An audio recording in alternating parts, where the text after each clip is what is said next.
அன்பார்ந்த கும்பராசி அன்பர்களே, ஆகஸ்ட் மாதம் ராசிநாதன் சனி பகவான் 2வது வீட்டில் தனஸ்தானத்தில் அமைந்திருக்கிறார்.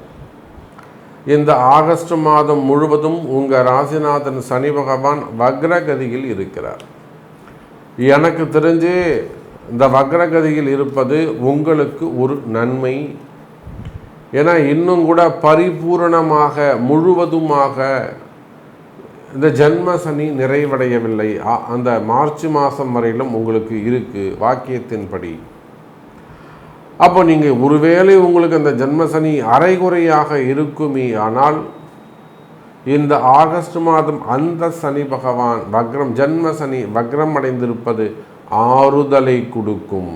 இன்னும் சொல்லப்போனால் வேலையில், குடும்பத்தில், குறிப்பாக வேலை செய்யக்கூடிய இடங்களில், ஜாபில் மாறுதலை கொடுக்கும். இடமாற்றங்கள் அதிகரிக்கும். தொழில் அமைப்புகள் சிறப்பானதாக இருக்கும். கும்பராசி நேயர்களே,